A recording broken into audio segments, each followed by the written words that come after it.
guys, kung gusto nyo palang maging updated palagi sa mga post ko about sa Jordan acid reflux as anxiety, so please click the bell button and subscribe na rin po, paki-like na rin po mga guys. So yun lang po, God bless us all, sana marami kayong matutunan. Thank you.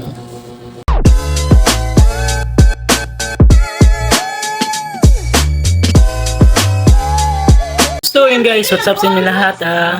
This is Marlito Tagayong. Ngayon po, back to vlogging naman po tayo. So gusto ko lang po mag-share about sa mga kapwa nating merong Jordan acid reflux, lalo na po sa mga may mga anxiety. So ang payo ko lang po sa inyo, dapat po palagi lang relax po, tapos huwag niyo isipin yung sakit yung mga nararamdaman nyo, kasi mas nakaka-trigger po yan, mas nakaka-trigger ng acid po yan, mas kaangat po yung acid yan. So ang payo ko lang po, just relax po, kumain ng tamang oras, huwag isipin yung anumang nararamdaman, then magdasal din po tayo. So ngayon po ay mag-share po ako ng tips po sa inyo and advice, lalo na po sa katulad ko, may GERD din po ako at acid reflux, lalo na tinamaan din po ako ng anxiety, na dati ay parang lagi ko na lang iniisip yung sakit ko, halos ayoko nang lumabas. So nahinto na rin po ako sa trabaho dahil ito nga, dahil sa naramdaman ko na bigla, parang yung nag-panic attack, nakaramdam ako ng ganyan, halos sobrang lakas ng kabog ng dibdib ko. So ganito lang po, siguro mga September ako tinamaan ng GERD. Talagang tinamaan din ako agad ng panic attack September 21. So hanggang ngayon August na, mag 1 year na po ako. Bali 11 months na po akong merong GERD. So nung mga unang atake po, mga first semester ng GERD ko, sobrang malala po talaga yung mga sintomas ko mga guys. Talagang hindi hirap po kuminga, hirap lumunok, at talagang namamanid yung mga buong katabang ko, mga kamay ko, ulo. Tapos nasakit palagi yung tiyan ko po, hanggang sa nauwi na po ito sa ulcer.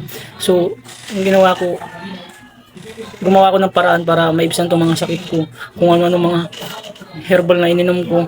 So sa first semester talaga, uminom po talaga ako ng mga anti-acid, lalo na po yung omeprazole, pantoprazole, tapos yung liquid po para sa anti-acid, nakalimutan ko yung Modolox, basta acid po, grabe mahal, sobra, nasa yung pa lang mga tablets pa lang 1,000 plus, lalo na po yung isang ganyan po na liquid na pang anti-acid, nasa 1,000 din. So napakalaki, tapos hanggang 15 days lang yung inuman. Tapos kung gusto mo, pag hindi pa rin nabawi yung mga sintomas, kung bibili ka nun, mas malaking perang magagastos nyo po. So ang payo ko lang po sa inyo is just relax po. Ang gawin nyo na lang po, uminom na lang po kayo ng mga herbal tulad ng malunggay tea, malunggay juice, o i-blender nyo po.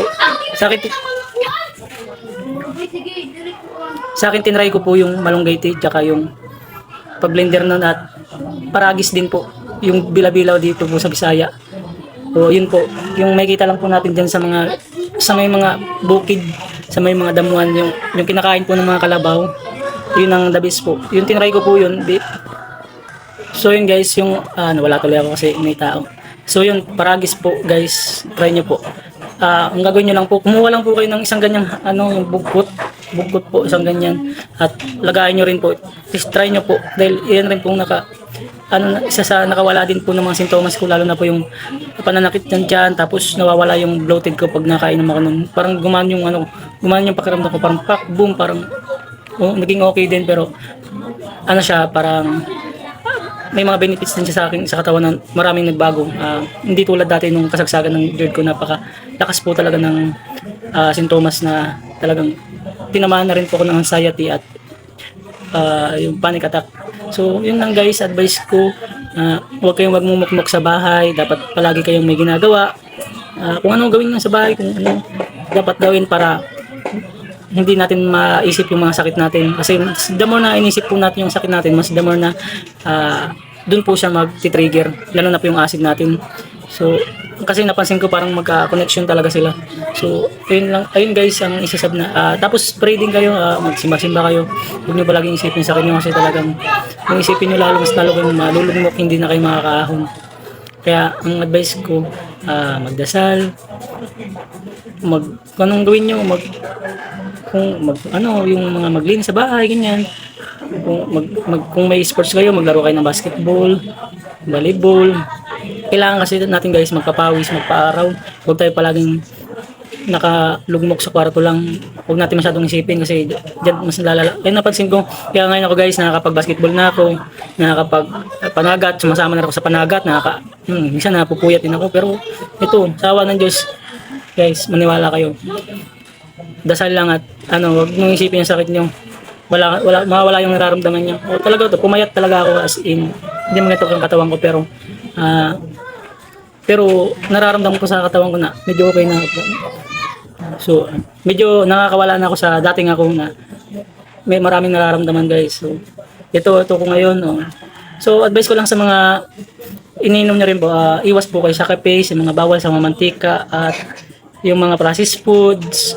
O, more gulay lang guys, more gulay, tapos herbal ka. Mag-testing din po kayo ng yung malunggay po. Magkuha po kayo ng dahon yan, mga 10 siguro yung dahon. Tapos tanggalin yung mga tangkay. Then maglagay po kayo dun sa may panyo ng mga dahon. Tapos dun yung po siya ilalagay. Tapos kailangan sisirado nyo po yung hindi makakalabas yung mga dahon. At yung pipigayin nyo po siya, pupukbukin nyo po yung para magkatas siya pa. Para magkatas po yung malunggay. At pag medyo durog-durog na po siya, pwede nyo po siyang pigaan. Tapos ilagay nyo po dun sa may tasa nyo po. Tasa. Tapos lagyan niyo po siya ng yung lawot, yung sabaw ng kanin bago maluto. Yun po ilalagay, haluan niyo tapos lagyan niyo ng konting asin. Yun po yung inumin niyo. Napaka-the best po. Mga guys. So, ayun.